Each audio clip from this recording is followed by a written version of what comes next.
Hola a todos, mi nombre es Marina Fried, soy investigadora postdoctoral en Comunicación y Cultura de la Universidad Federal de Río de Janeiro.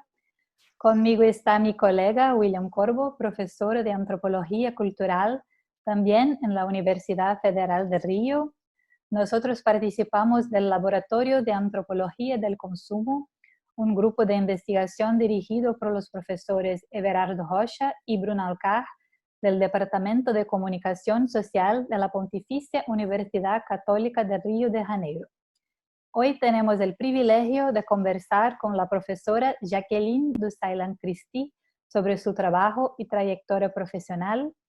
Doctora du Saillant-Christie es investigadora del Centro de Investigación y Documentación de la Universidad Finisterrae y profesora de las escuelas de Historia y de Diseño de la misma institución. Anteriormente, ella ha participado en proyectos vinculados al arte y el patrimonio, prestando asesorías a la Corporación Cultural de las Condes y a la Universidad de los Andes en conjunto con el Museo de Bellas Artes y con la Universidad de Harvard. Sus investigaciones se centran en la historia social y cultural de Chile, especializándose en las áreas del consumo, la publicidad, el comercio y la ciudad. Es autora de múltiples artículos académicos y libros como Consejos al investigador, Guía práctica para hacer una tesis, Cuentos con historia y Las reinas de Estado, consumo, grandes tiendas y mujeres en la modernización del comercio de Santiago. Profesora du Saillant-Christie, gracias por aceptar nuestra invitación. Es una alegría hablar con usted hoy. Muchas gracias Marina, William, muchas gracias por la invitación. Para mí es un honor estar con ustedes también. Hola, buenos días a todos. En primer lugar, nos gustaría saber, profesora, ¿qué te llevó a hacer tu doctorado en historia? ¿Cuál fue el tema de su investigación? Mira, yo comencé el doctorado en historia, siempre sabía que me quería dedicar a la historia y a la investigación particularmente, y el tema estuvo completamente alineado con lo que yo había hecho previamente en la licenciatura en historia, es decir, en mis estudios de pregrado, estoy hablando de comienzo de los años 90, y, y estudiando el pregrado, nos enviaban muchas veces a hacer trabajos de archivo, a estudiar prensa del siglo XIX, de comienzo del siglo XX. La idea era estudiar muchas veces historia política, ver las tendencias de los periódicos, las tendencias políticas, las editoriales, en fin, pero a mí me resultaba mucho más interesante ver los avisos publicitarios. Entonces, claro, tenía que hacer lo otro, pero yo me quedaba el 80% del tiempo, no me cundía mucho, por lo tanto, me quedaba viendo los avisos publicitarios. Y me di cuenta en esos momentos, estoy hablando, yo tenía 20 años, me di cuenta que ahí había algo que no estaba explorado, que no se había estudiado y que sin embargo era riquísimo desde todo punto de vista. Entonces, mi primera tesis, mi tesis de licenciatura, la hice precisamente en eso, en un estudio de los avisos publicitarios en la prensa chilena entre fines del siglo XIX y comienzos del siglo XX. Y cuando ya decidí seguir el doctorado, tomé ese insumo, de eso que yo había logrado recabar, la información, lo que había aprendido en el análisis y en el estudio de los avisos publicitarios, los utilicé como insumo, como fuente para algo mayor que podríamos insertar dentro de la historia del consumo. Las reinas de Estado, el libro Las reinas de Estado está hecho en base a mi tesis doctoral. ¿Qué es lo que quise hacer ahí en relación con tu pregunta, William? Es básicamente cómo estudiar el consumo y cómo estudiar el comercio minorista, en este caso fundamentalmente en Santiago de Chile, utilizando la publicidad como una de sus fuentes. No era la fuente principal, pero sí era una fuente fundamental para mí. Lo curioso, y ahí estoy hablando del año 2000, sí, por ahí aproximadamente, que cuando yo presenté mi proyecto de tesis doctoral al programa, estudié en la Universidad Católica en Chile, no me lo quisieron aceptar. porque consideraban que no era un estudio histórico, que no había fuentes, que no tenía preguntas, no tenía tema, cosa que yo sabía que sí se podía hacer, sabía que tenía preguntas, que existían las fuentes, sabía la riqueza de mis fuentes, pero ¿por qué les cuento esto? Porque era muy desconocido en esos comienzos de siglo, digamos, acá incluso en el ambiente académico chileno, entre los historiadores, hacer historia del consumo miraban, ¿de qué estás hablando? Bueno, lo hice igual, y me fue muy bien, y finalmente se materializó en una tesis que terminó después siendo el libro Las Reinas de Estado. Pero fue un comienzo complejo porque había que abrir mentes y convencer a mi medio académico, digamos. Bueno, mi pregunta es, en su trayectoria, ¿cuáles fueron los principales desafíos encontrados al pensar el consumo y la publicidad en el campo de la historia? Yo creo, Marina, que el principal desafío fue tener que partir de cero, literalmente, porque en realidad cuando yo comencé, yo había partido, como les decía, con el estudio de la publicidad, yo eso ya lo conocía, pero lo hice sola y no había nadie con quien dialogar. Para el trabajo sobre historia del consumo, por lo tanto, tenía que hacer muchas cosas desde un inicio, desde cero, y eso, claro, tiene una doble mirada. Por un lado, todo lo que tú descubras es un aporte, pero por otro lado, es muy difícil. Todo se te hace muy cuesta arriba, muy difícil, porque, por ejemplo, la base teórica era casi inexistente o muy insuficiente, no tenía otros trabajos similares en los cuales apoyarme. Sí existía literatura en esos años similares en relación con el consumo y la modernidad, sobre todo entre historiadores norteamericanos, eso se había trabajado. Estoy pensando, por ejemplo, ya se había publicado el libro de William Lynch sobre los centros comerciales, es decir, había en Victoria de Gracia, había algunos estudiosos, algunos académicos que los habían abordado. Por supuesto que ya existían los estudios, los clásicos de Baudrillard y Fernand Braudel, evidentemente, pero ya una mirada mucho más concreta sobre el modelo de las grandes tiendas, en fin, en Chile no había absolutamente nada, ni siquiera un artículo, nada. Por lo tanto, yo creo que ese fue el gran desafío, la falta de fuentes y la falta de diálogo, por lo tanto. Ocurre que cuando uno tiene que analizar un objeto de estudio, tiene que entrar en un análisis, hay cuestiones que tú tienes que conocer un poco la dinámica de cómo funciona tu objeto de estudio, cómo funcionan tus fuentes, y tienes que armar una narrativa. Si yo quiero analizar un cuento, tengo primero que contar el cuento. Y eso en Chile no estaba. Entonces primero había que contar el cuento, destinar tiempo para contar ese cuento, narrar, por decir así, esa historia, y luego analizarla. Entonces era un triple trabajo. Faltaba ese diálogo con otros, o ese diálogo se daba con modelos foráneos, evidentemente, europeos, norteamericanos, que para mí fueron esenciales, pero en Latinoamérica no había mayor diálogo tampoco, entonces en ese sentido estuve muy sola, pero bueno, ese era el desafío, pero al mismo tiempo era la gran ganancia. Sí, y en sus publicaciones vemos un cuidado al señalar los anuncios como fuentes primarias de investigación. ¿Podrías hablar un poco sobre eso? Sí, efectivamente, para mí desde, como les decía, desde mis estudios de licenciatura en historia, que estudié la publicidad, cómo se fue desarrollando la publicidad, en ese momento la abordé fundamentalmente como objeto de estudio en sí misma, cómo evoluciona el aviso, pero también cómo evoluciona la industria que hay detrás. Sin embargo, después de eso me di cuenta que era una fuente primaria, una fuente para conocer una época o a través de ella conocer una sociedad de una determinada época, pero eso también tenía un problema, que había que conocer muy bien cómo funciona el aviso publicitario, cómo funciona el lenguaje publicitario, los códigos que son necesariamente históricos.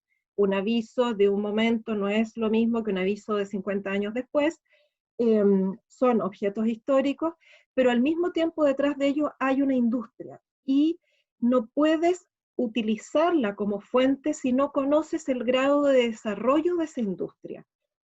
Les hago un ejemplo.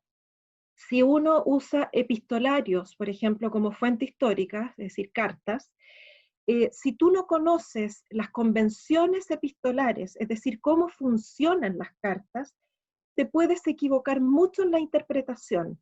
Y yo puedo interpretar que en determinadas épocas, en determinados momentos, las sociedades eran más frías o menos frías en el momento de dirigirse, o más afectivas en el momento de dirigirse hacia otro. Y probablemente eso no sea así, sino que sea producto de convenciones. Lo mismo ocurre con la publicidad. Para realmente poder trabajarla sin equivocarte, que el margen de error no sea demasiado grande, tienes que conocer en qué nivel de desarrollo está la industria publicitaria. Si ese aviso lo puso alguien en el diario, el copista, el cajista, el que ponía las letras, digamos, es el que diseñó ese aviso, o hay un estudio de mercado detrás. Eso tienes que saberlo. Eso como primera cosa es esencial. Y después viene toda la discusión teórica que a mí me parece muy interesante, que surgió a comienzos de los años 80, con respecto a si la publicidad es o no un espejo de la sociedad. Y ahí viene toda la idea o la discusión que instaló sobre todo a mediados de los 80 Richard Foley, con un texto que es de Distorted Mirror, el espejo distorsionado. Y ahí es muy interesante porque es esencial para considerarla y trabajarla, por lo tanto, como fuente primaria, saber qué me dice y qué no me puede decir la publicidad. Yo a lo largo de todos los años que llevo estudiándola, tengo pleno convencimiento de que es una fuente primaria muy rica, pero con la que hay que tener cuidado. Es decir, no te puedes dejar engañar por la publicidad. Sin embargo, dicho esto, sabemos la intención de la publicidad. En otras ocasiones, los historiadores nos encontramos con documentos que son fuentes primarias, pero cuya intención no conocemos necesariamente. Una carta escrita hace 100 años atrás, nosotros no necesariamente sabemos si esa carta fue con la intención de informar o de desinformar a alguien, por ejemplo. Puede haber una estrategia ahí que no conocemos. En el caso de la publicidad, sí sabemos la intención. La intención es vender, por lo tanto, la intención es mostrar un discurso lo más atractivo posible para vender. Y eso ya es un avance. Entonces, en ese sentido, lo que nos ofrece la publicidad es un espejo, o un espejo de la sociedad con un cierto grado de distorsión, pero ese grado de distorsión también es un dato a nuestro favor. Por ejemplo, tú puedes vender un zapato, ahí está el discurso muy limpio. Puedes vender un mejor zapato o el mejor zapato del mundo. Estás vendiendo zapatos. Sin embargo, el grado con que tú juegas con el lenguaje, el discurso finalmente publicitario, ahí está lo interesante, porque ahí está lo histórico. ¿Por qué lo estás vendiendo así? Cuando ya estás vendiendo el mejor zapato, es porque tienes competencia, y cuando ya el mejor zapato del mundo, es porque a lo mejor hay mucha competencia. Por lo tanto, es sumamente interesante y necesario decodificar esos avisos en términos históricos, descubrir a la sociedad a la que va dirigido, pero también cómo se construye ese discurso en sí mismo. Por eso insisto en que tiene que conocerse la industria que hay detrás, para que realmente esa fuente primaria pueda ser interpretada de manera adecuada y no sobreinterpretar o subinterpretar. Una de sus principales obras es Las Reinas de Estado, que analiza la modernización del comercio de Santiago en Chile entre finales del siglo XIX y principios del XX. ¿Qué importancia tuvo el surgimiento de una clase media para impulsar este proceso? Muy buena pregunta. Fue esencial. La verdad, yo creo que es muy importante y fue esencial, yo diría, en dos sentidos, fundamentalmente en relación con el consumo y con el modelo de las grandes tiendas. Por una parte, cuando aparece una clase media que va teniendo relevancia dentro de una sociedad, en este caso la sociedad chilena, hay un poder adquisitivo que no existía antes, cosa esencial para el consumo, pero por otra parte, lo que descubrí en el caso de Santiago, que hay muchas mujeres de clases medias que a lo mejor podríamos clasificar hoy en día como clases medias bajas, quizás, mujeres que tenían que salir a trabajar, pero que no eran obreras, no estaban dispuestas a ser obreras, y encontraron podían ser secretarias, por ejemplo, pero encontraron en el mundo de las ventas una posibilidad para desarrollarse en el campo laboral. Y es interesante, en las primeras grandes tiendas que hubo en Santiago, una de ellas se llamaba la Casa Francesa, empiezan a trabajar como vendedoras estas mujeres, y llamó tanto la atención que muchas personas iban a estas tiendas no solamente a conocer la tienda y los productos, sino que ver a las vendedoras, porque les llamaba la atención que existieran mujeres de clase media trabajando en el espacio público. Entonces, eso fue esencial, porque además eran mujeres que tenían un nivel cultural suficiente, un buen trato con las clientas, muchas de las cuales eran de las élites sociales, pero también eran clientas de clases medias, algunas de ellas eran sus pares, por lo tanto socialmente ahí hay una cosa muy interesante. Pero desde el momento en que las mujeres sobre todo en el caso de las mujeres, se empiezan a incorporar en el mundo laboral, mujeres de clases medias y después, más adelante, incluso mujeres de élite, que empiezan a trabajar para apoyar a sus hogares, pero también eso apoyar económicamente, me refiero a sus hogares, también se traduce en la posibilidad de que ellas tengan un poder adquisitivo, que tengan algo de dinero para gastar en sí mismas. Y ahí, desde ese momento, la publicidad sabe que tiene un nuevo blanco al que atacar. Y hay mucha publicidad orientada, por lo tanto, a un consumidor de clase media, no solamente de élite. Hay un consumidor de élite y hay un consumidor de clase media que quiere surgir, que quiere confundirse quizás con las élites, y ahí los avisos muchas veces nos dan indicios muy, muy claros al respecto de hacia quién está apuntando. Entonces, desde el momento en que esta clase media se incorpora a este juego del consumo y a una sociedad de consumo, contamos con una masa crítica suficiente como para que el negocio finalmente funcione. Tenemos un mercado, tenemos consumidores, pero incluso, como les decía, también tenemos este elemento que es un puente entre el consumidor y el productor o el intermediario, en este caso con las grandes tiendas, que son estas mujeres de clase media que tienen un lenguaje, conocen el gusto, saben comportarse, saben hablar, etc. Entonces, pueden trabajar dentro de estas grandes tiendas. Es decir, la presencia de la clase media evidentemente es esencial para el modelo. Muy bueno. Y una otra pregunta, ¿cómo se materializó este proceso de modernización en los nuevos espacios de compra que surgen durante este periodo, las grandes tiendas y otras cosas más? Yo creo que el hecho de que se haya, en el caso, por ejemplo, en Santiago, y sé que en muchos casos latinoamericanos es muy similar, tienen trayectorias que podían ser similares al modelo francés, básicamente el modelo del Bon Marché, de la gran tienda de Boucicaut en París, y también modelos ingleses y norteamericanos, sobre todo lo que es el desarrollo en Chicago. En el caso chileno, coincide en que las primeras grandes tiendas tienen de una u otra manera una influencia francesa, que son inmigrantes franceses que vinieron o vieron que existía este modelo en Europa y quisieron replicarlo acá.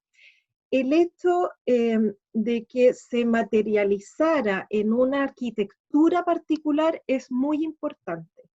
¿Por qué? Porque hasta ese momento el comercio minorista eran pequeños establecimientos donde el trato es muy coloquial, muy informal, donde muchas veces se negociaba, hay un modelo más como árabe, digamos, negociar el precio, que eran los grandes comerciantes, digamos, negociar el precio, el precio no necesariamente estaba fijo y marcado.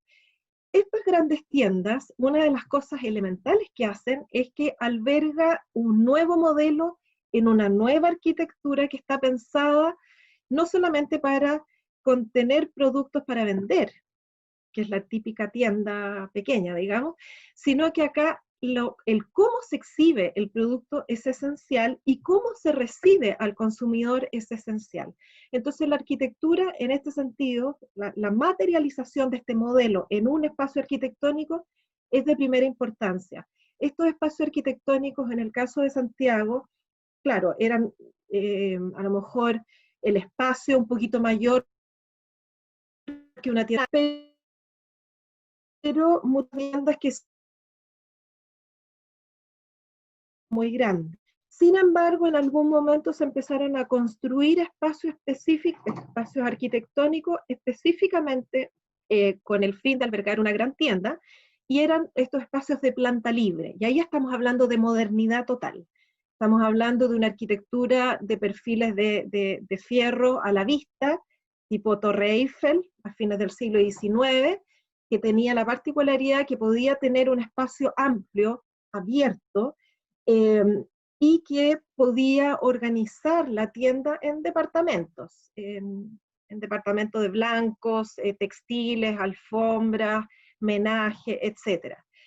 Y eso, como había que atraer al consumidor, pero que además pase mucho tiempo dentro de estos espacios de consumo, empieza a asociarse a la venta y a la exhibición del producto otras ofertas, por ejemplo música, por ejemplo café, en una de las grandes tiendas en Chile, que era Gatti Chávez, que se inauguró en 1910, se hizo un tea room, una sala de té, que fue pero lo máximo para la sociedad santiaguina y que había que estar todas las tardes, habían conciertos, en fin, es decir, si querías ver y ser visto, había que estar en esos espacios de consumo. Entonces, estos espacios de consumo se van transformando en espacios de sociabilidad y en espacios de esparcimiento urbano.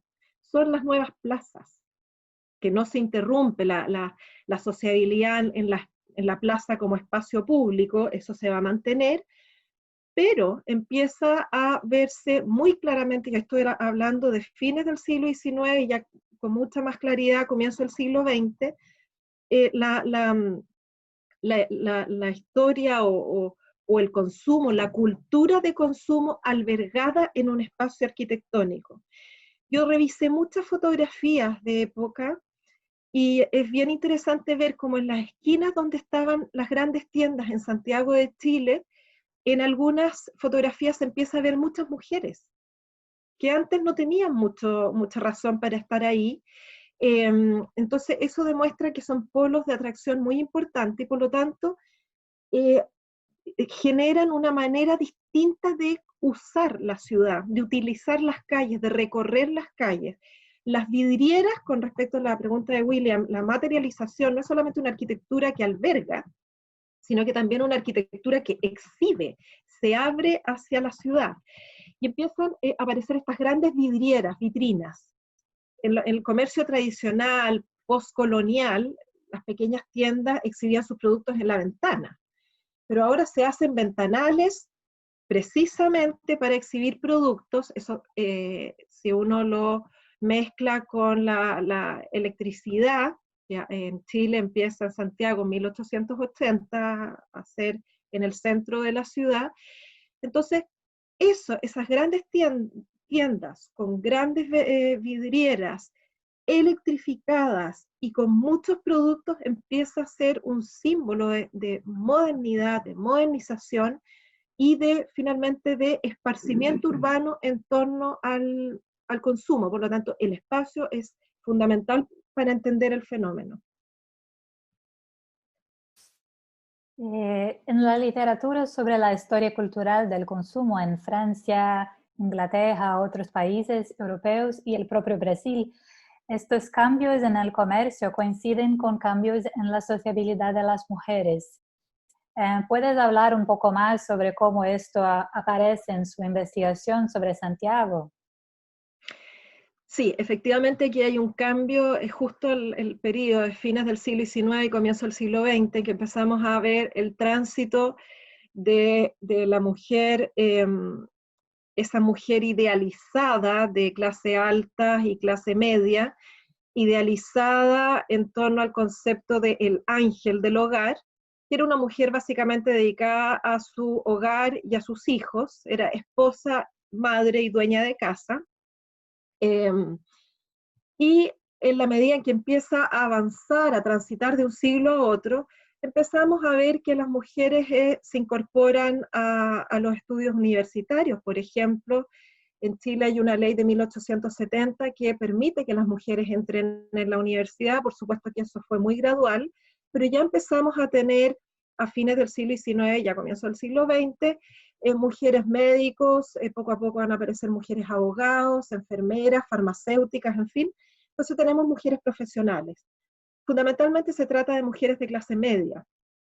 Y eso, necesariamente, ese cambio se traduce también en relación con el mundo del consumo. Como les decía, son mujeres que empiezan a tener un poder adquisitivo, por lo tanto van a poder adquirir productos para su propio consumo. Cómo las grandes tiendas y el comercio en general recibe este cambio, que es bien interesante. Lo que yo por lo menos he podido estudiar es que lo hace de la siguiente manera, porque le cambió la mujer entre medio, digamos, y este ángel del hogar, esta mujer idealizada que solo se dedicaba a sus hijos en su casa, empieza a ser insuficiente como mujer consumidora. Y empieza entonces esta mujer a salir al espacio público, a hacer otras actividades en el espacio público. Sin embargo, ahí empieza a haber una tensión. Hay muchos artículos de comienzos del siglo XX, por ejemplo, en revistas femeninas y en revistas misceláneas en Chile, y sé que es un fenómeno que se da en otras partes también, porque lo he estudiado también, una tensión con respecto a que estas mujeres están abandonando a sus hijos y a sus hogares y a sus maridos. Es decir, estas mujeres que se están poniendo muy frívolas, están saliendo del espacio público, van a terminar degradando a la sociedad porque están abandonando sus deberes de género. ¿Cómo se hizo cargo la publicidad, por ejemplo, las grandes tiendas de este problema? Porque en realidad tenían que resolver un problema, y era cómo hacemos que estas mujeres vengan a nuestros establecimientos comerciales, que vengan a consumir, pero que no tengan que cargar con el peso de ser frívolas, que están abandonando sus hogares, sus hijos y sus maridos. Entonces lo hicieron de la siguiente manera. Básicamente el discurso publicitario que les dirigen es: sea la mejor madre, sea la mejor esposa, sea la mejor dueña de casa, venga a comprar con nosotros. Es decir, ofertas, el mejor producto, se les trastoca un poco el discurso. Entonces ese ángel del hogar que permanecía idealizado, pendiente solo de los otros, de su familia y de sus hijos, ahora se le lleva, se la lleva, y ya estamos hablando de la mujer moderna, claramente, a ejercer esos viejos roles en otro ámbito, pero en realidad es ofrecerles un poco lo que habían hecho siempre, pero bajo otra envoltura. Finalmente, el cambio es mucho mayor. Lo que pasa es que el cambio fue tan grande tan gradual y con tanta presión que los avisos, la publicidad en general, pero sobre todo estas grandes tiendas, hizo un giro, digamos, en el discurso para que el consumo no fuera una condena. Hay mucha literatura en la época en que se hablaba mucho de que la mujer tenía que seguir siendo austera, por ejemplo. Mucha literatura en las revistas que se le decía cómo reutilizar productos, cómo ayornar el vestuario, por ejemplo, cómo seguir la moda sin tener que estar comprando y comprando. Entonces, claramente, esos eran discursos bastante en contra del desarrollo del consumo. Entonces, estas tiendas lo que hicieron es, perfecto, seguimos siendo, desarrollando estos roles tradicionales de la mujer, pero ahora hágalo acá, a través del consumo. Entonces, en Chile decimos, se matan dos pájaros de un tiro, no sé, en Brasil, pero básicamente es eso, nos hacemos cargo de los dos problemas y los unimos diciendo, sea la mejor dueña de casa, sea la mejor madre, comprando en nuestra tienda. Y profesora, estamos muy interesados en su reciente artículo sobre publicidad y salud infantil. ¿Cuál fue su análisis de los productos y argumentos presentados por la publicidad chilena, claro, en ese periodo entre fines del siglo XIX y principios del XX? Mira, ese artículo, William, partió, bueno, siempre porque me interesa mucho ver hasta qué punto la publicidad reflejaba la realidad, se hacía cargo de la realidad o no. Era cuando yo estaba absolutamente en esta discusión teórica que les decía hace un rato con respecto al si la publicidad es un espejo de la realidad, es un espejo distorsionado de la realidad, en fin. Entonces quise hacerlo por los medicamentos por una razón muy sencilla. En primer lugar, porque si uno ve prensa, periódicos y revistas de fines del siglo XIX, comienzo del siglo XX, parte importante de los avisos publicitarios son de productos farmacológicos. Entonces, por lo tanto, ahí la pregunta es obvia, ¿por qué? ¿Por qué es eso? Entonces, quise aterrizarlo y llevarlo a un problema puntual en el caso chileno, que es el caso infantil, porque Chile a comienzos del siglo XX mostraba altísimas tasas de mortalidad y morbilidad infantil, es decir, pero son tasas a nivel internacional brutalmente altas. Entonces ahí claramente hay una pregunta, ¿qué es lo que estaba sucediendo? Entonces, teniendo eso como contexto, quise ver en qué medida los productos farmacológicos que aparecen en esos avisos publicitarios se hacían cargo o no de ese problema. Entonces, saqué muestras, estudié esos productos y los analicé básicamente de dos maneras. Por una parte, me fui a estudiar discursos médicos de la época, revisé muchas revistas médicas, publicaciones hechas por los médicos con respecto a lo que ellos estaban viendo, las enfermedades de los niños, de qué estaban muriendo, en fin. Y básicamente descubrí que eran enfermedades básicamente al sistema digestivo y al sistema respiratorio. Y eso tiene mucho de estacional.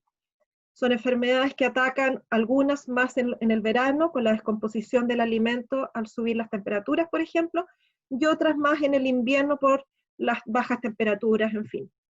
Entonces, con eso fui a ver, con esa mirada desde la medicina, fui a ver, bueno, la publicidad se hace cargo o no, ¿tiene alguna relación con esto? Y efectivamente me di cuenta que muchos de los avisos iban precisamente para tipos de enfermedades respiratorias y enfermedades al sistema gástrico, digamos. Entonces, el sistema digestivo. Entonces, en ese sentido, sí había una concordancia entre la realidad dada por el discurso médico y la publicidad. La segunda pregunta y en la segunda parte de mi análisis para ese artículo era, ok, pero lo que están vendiendo servía o no servía, porque decían que servía. Entonces eso es muy difícil de hacer, por supuesto. Entonces lo que tuve que hacer es buscar todos esos, como yo ya sabía más o menos el tipo de enfermedades, empecé a ver a través de los anuncios publicitarios los productos farmacológicos que se vendían, y muchas veces mencionan el principio activo, es decir, los ingredientes, digamos, muchas veces, pero normalmente no.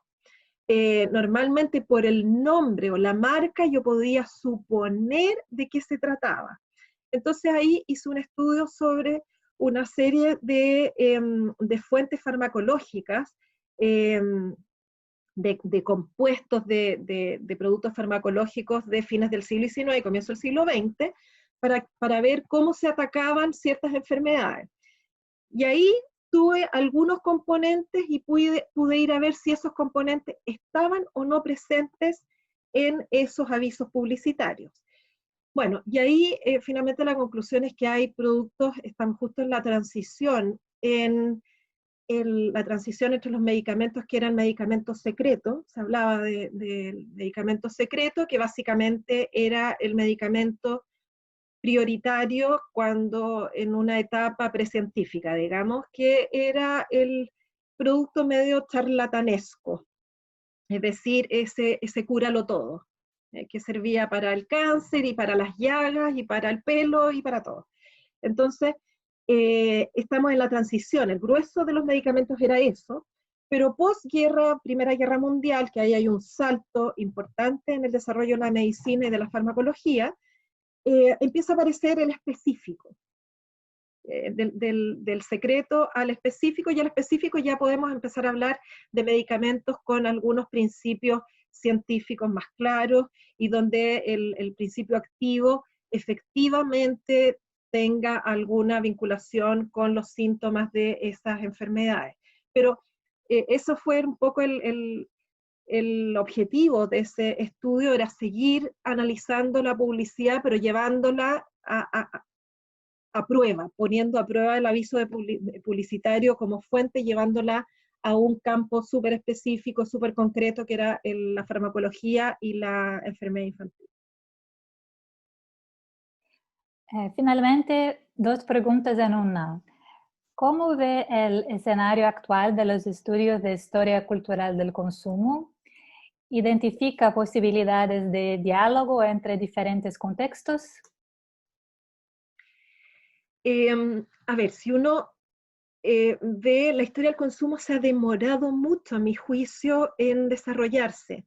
Porque si uno ve, por ejemplo, los primeros indicios reales en los años 70, 1970, fines de los 70 básicamente, con por ejemplo estudios de Baudrillard en Francia, de Fernand Braudel, que también trabajó historia del consumo, Norbert Elias, su trabajo sobre la civilización, en fin, pero eran como chispazos, eran luces que aparecían, pero no tomaban cuerpo, en el sentido de que fueran seguidos por una masa importante de académicos. Sin embargo, ya en los 80, en 1980, empieza a tener un poco de mayor relevancia, mayor consistencia los estudios, y más teoría también. Y de ahí para adelante, en los 90, diría yo, que empezaron a aparecer ya muchos estudios, sobre todo en Estados Unidos, muchos autores que han trabajado historia del consumo, pero el problema en esas primeras épocas, en que no hay un verdadero diálogo posible cuando hay tanto que hacer y es imposible hacer estudios muy amplios en el tiempo y en las temáticas, no lo puedes abarcar todo, y normalmente los estudios eran bastante específicos. Entonces el diálogo entre alguien que está estudiando los textiles, el consumo de textiles en Europa en el siglo XVI, con alguien que está trabajando el consumo de cigarrillos en la década de los 20, de 1920, los diálogos posibles son complejos. Yo creo que todavía estamos un poquito en ese escenario, es decir, hay muchas monografías, pero pocos estudios globales. Sin embargo, se ha avanzado yo diría en los últimos 10 años muchísimo, gracias a estos estudios pioneros. Y en ese sentido, por ejemplo, está un estudio de Frank Trentman en torno a la Universidad de Oxford, pero si uno ve, es del 2012 por ahí, si uno ve ese texto, no sé si lo conocen, es un libro en que son muchos autores y cada uno de ellos con sus monografías. Ahora, es la manera de empezar. Hacer historia, la historia política lleva siglos desarrollándose y por lo tanto hay muchas posibilidades de diálogo. La historia del consumo lleva mucho menos, por lo tanto el concepto de consumo en sí mismo se presta para un diálogo, pero las maneras en que unos u otros lo abordan ha ido cambiando. Además es complejo porque cuando hablamos de historia del consumo necesitamos tener bastante desarrollo el área de la producción, es decir, ahí hay toda una historia de la que se tiene que afirmar la historia del consumo, la historia también del intermediario, que básicamente la historia de las grandes tiendas, de los espacios de consumo, la historia del desarrollo del producto en sí mismo, la historia del envase, por ejemplo, es algo que yo tengo en mente, quiero hacer, la historia del envasado, eso es fundamental para entender la historia del consumo, porque a la medida que se desarrolla las posibilidades de envasar, tú tienes un producto que puede ser, llegar a distintas partes, mantenerse adecuadamente, preservarse, verse bonito, verse atractivo, en fin. Y quizás lo que más se desarrolló en un momento es otra arista, que es lo que tiene que ver con la simbología. Y es porque básicamente la historia del consumo nace, yo diría, abordando desde el nacimiento de los estados modernos y de las monarquías cortesanas, en el fondo esta sociedad cortesana, el desarrollo de las sociedades cortesanas, donde los bienes de alguna manera muestran tu estatus y te distinguen del otro. En el desarrollo de una burguesía, la nobleza se tiene que distinguir del burgués y se distingue a través de los modales, un poco la tesis de Norbert Elias, y a través de los productos. Ahí están las leyes suntuarias, por ejemplo, yo soy noble, puedo usar tal producto, tal color, tú eres burgués, por lo tanto no puedes. Ahí están esas distinciones y ahí hubo una primera mirada interesante sobre historia del consumo, por lo tanto persistió la idea del producto como un símbolo social, que es muy importante, pero no lo es todo. Entonces, yo creo que ahora existen, por ejemplo, les mencionaba este texto de Trentman, pero también hace un par de años atrás salió en la revista Historia Crítica de la Universidad de los Andes en Colombia, un dossier sobre historia del consumo, donde también hay distintos trabajos latinoamericanos, pero nuevamente son trabajos que son abordados desde distintas perspectivas, incluso temporalmente, periodos diferentes, productos diferentes, miradas diferentes, lo que es muy rico, no es una crítica, al contrario, eso es muy rico, pero para que exista mayor diálogo, tenemos que dialogar, y esta instancia, por eso se las agradezco, tenemos que tener más diálogo entre, por ejemplo, en Latinoamérica, aquellos que nos hemos ido interesando en estos trabajos, hacer trabajos conjuntos. Hay gente en México que está haciendo historia del consumo, en Colombia, en Argentina también, bueno, ustedes lo que hacen en Brasil, y yo creo que tenemos que ya empezar a dialogar y a ponernos, literalmente a dialogar, a ponernos de acuerdo en abordar conjuntamente ciertos fenómenos. Es decir, que no solamente sigamos todos trabajando cada uno con su objeto, con su mirada, con su perspectiva, que eso tiene que seguir, por supuesto, porque es parte de la riqueza, pero también tenemos que, creo yo, hacer el esfuerzo de poner temáticas y perspectivas en común y abordarlas, por ejemplo, comparativamente. En el libro que ustedes hicieron sobre las grandes tiendas en Brasil, ya tenemos un insumo, también eso se ha hecho, bueno, lo he hecho yo en Chile, se ha hecho en Argentina, se ha hecho en México, entonces a lo mejor ahora ya tenemos algunos elementos sobre los cuales dialogar. En ese sentido yo estoy llena de energía y esperanzas con respecto de que hay mucho que hacer, evidentemente, pero ya hay, no es como cuando yo partí que no había nada de lo que había que afirmarse, digamos.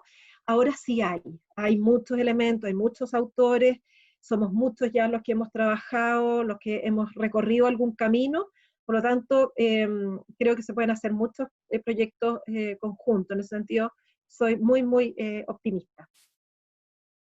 Muy bueno. Antes de que terminemos, ¿le gustaría destacar algo más? Yo creo que esto último, William, que creo que hemos estado muchas veces cada uno aislado en sus propios trabajos, y eso tiene un sentido, porque cuando no hay nada tienes que hacerlo todo, eso demora, son años de trabajo, pero cuando ya empezamos a tener instancia, y la pandemia, yo creo, y esta manera de comunicarnos vía Zoom, yo la veo como una alternativa, porque muchas veces nos conocemos, bueno, yo a Marina la conocí en un congreso, pero no sabemos qué va a pasar el próximo año con los congresos o en los próximos años, y los congresos, claro, son una instancia maravillosa para encontrarse y conocerse, pero uno se puede ver 1 o 2 veces al año, eh, y a lo mejor esta manera es la vía que nos presenta y nos ofrece el futuro para tener contactos mucho más cercanos en el tiempo y no tener que estar esperando algún congreso para hacer proyectos conjuntos. Yo creo que eso es lo que se viene, debiéramos hacer proyectos conjuntos a nivel latinoamericano, porque evidentemente tenemos muchas raíces, pueden haber cosas particulares de distintos países, naciones o sociedades, pero yo creo que hay muchas cosas que son que tenemos denominadores comunes, y a lo mejor tenemos que hacer el esfuerzo de contactarnos y hacer un análisis conjunto de estos fenómenos. Muchas gracias por compartir su investigación e ideas con nosotros, profesora. Fue un placer escucharla. Muchas gracias a ustedes, Marina, William. Espero que sigamos en contacto y les agradezco de verdad esta instancia, porque yo creo que es lo que tenemos que hacer ahora, de mantenernos un poco más en contacto los latinoamericanos. Muchas gracias. Hasta luego.